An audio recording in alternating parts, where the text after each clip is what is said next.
This is the second in a series of presentations focusing on the relationship between Pythagoras, Pythagoreanism, and Freemasonry. In this episode I will be focusing on the so-called Pythagorean Question. Pythagoras, one of the most famous and controversial ancient Greek philosophers, lived from circa 570 to circa 490 BCE. He spent his early years on the island of Samos, off the coast of modern Turkey. At the age of 40, however, he emigrated to the city of Croton in southern Italy, and most of his philosophical activity occurred there. Pythagoras wrote nothing, nor were there any detailed accounts of his thoughts written by contemporaries. By the first centuries BCE, moreover, it became fashionable to present Pythagoras in a largely unhistorical fashion as a semi-divine figure who originated all that was true in the Greek philosophical tradition, including many of Plato and Aristotle's mature ideas. A number of treatises were forged in the name of Pythagoras and other Pythagoreans in order to support this view.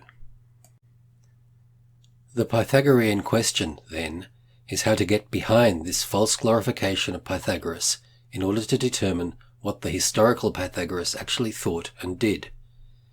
In order to obtain an accurate appreciation of Pythagoras' achievement, it is important to rely on the earliest evidence, before the distortions of the later tradition arose.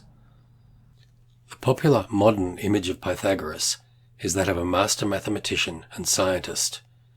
The early evidence shows, however, that while Pythagoras was famous in his own day, and even 150 years later in the time of Plato and Aristotle, it was neither mathematics nor science upon which his fame rested. Pythagoras was initially famous for four reasons. Firstly, as an expert on the fate of the soul after death, who thought that the soul was immortal and went through a series of reincarnations. Second, as an expert on religious ritual. Third, as a wonder worker who had a thigh of gold and who could be in two places at the same time. And fourth, as the founder of a strict way of life that emphasized dietary restrictions, religious ritual, and rigorous self-discipline. It is not known whether he also engaged in the cosmology that is typical of the pre-Socratic philosopher-scientists, and whether he was in any sense a mathematician. The early evidence suggests, however, that Pythagoras presented a cosmos that was structured according to moral principles and significant numerical relationships, and may have been akin to the conceptions of the cosmos found in Platonic myths. In such a cosmos, the planets were seen as instruments of divine vengeance. The sun and moon are the isles of the blessed, where we may go if we live a good life, while thunder functioned to frighten the souls being punished in Tartarus. The heavenly bodies also appear to have moved in accordance with the mathematical ratios that govern the concordant musical intervals in order to produce a music of the heavens, which, in the later tradition, developed into the harmony of the spheres. It is doubtful that Pythagoras himself thought in terms of spheres, and the mathematics of the movements of the heavens was not worked out in detail. There is evidence that he valued relationships between numbers, such as those embodied in the so-called Pythagorean Theorem, although it is not likely that he proved this theorem. Pythagoras' cosmos was developed in a more scientific and mathematical direction by his successors in the Pythagorean tradition, Philolaus and Archytas. Pythagoras succeeded in promulgating a new, more optimistic view of the fate of the soul after death, and in founding a way of life that was attractive for its rigor and discipline, and that drew to him numerous devoted followers.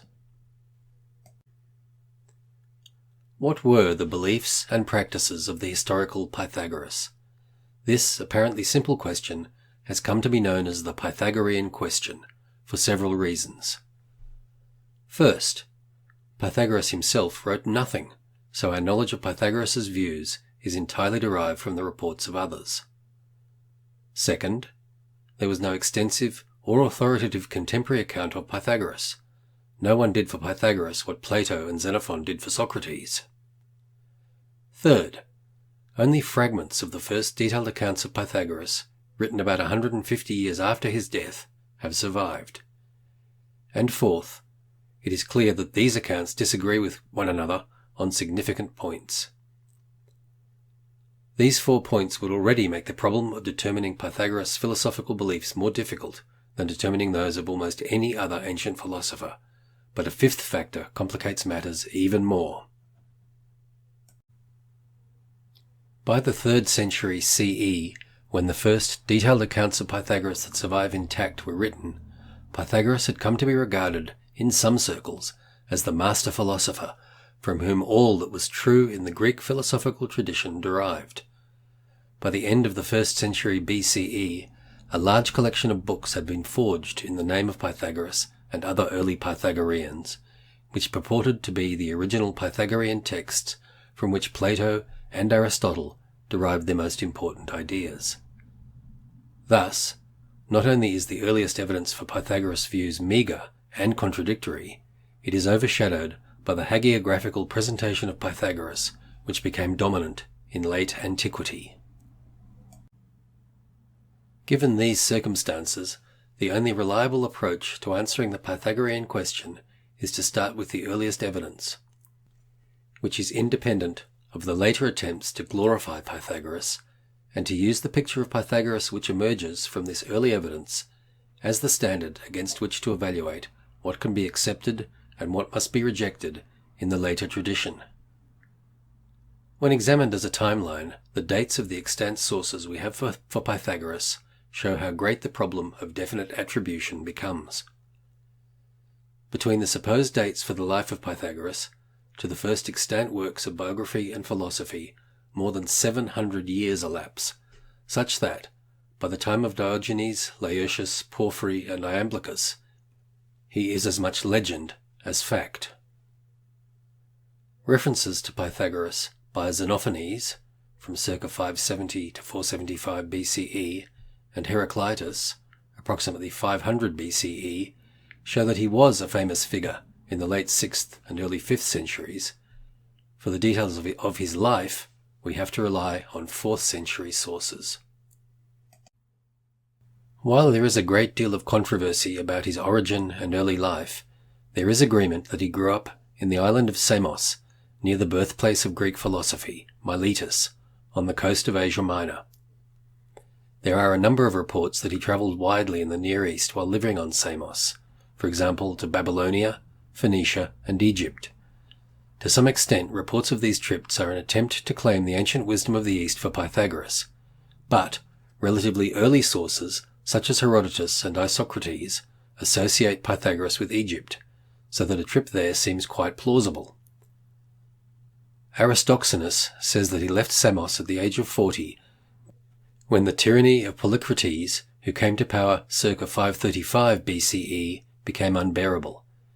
He then emigrated to the Greek city of Croton in southern Italy in circa 530 BCE, and it is in Croton that he first seems to have attracted a large number of followers to his way of life.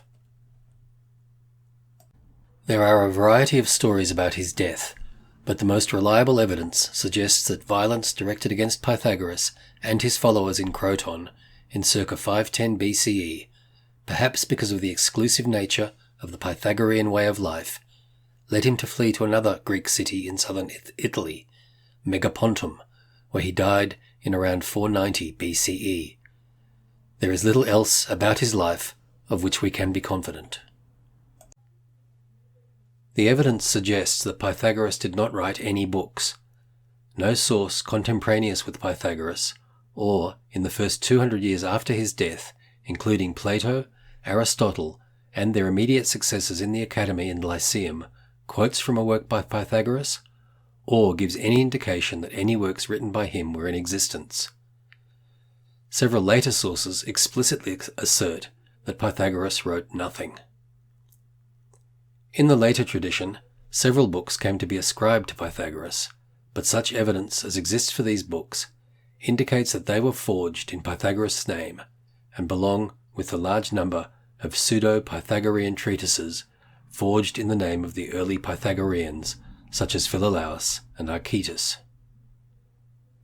Clearly, therefore, to To understand the philosophies and wisdom attributed to Pythagoras, we need to gain an understanding of those who built his legend and who self-identified as the custodians of his legacy. That topic will be the subject of the next video in this series, the Pythagoreans.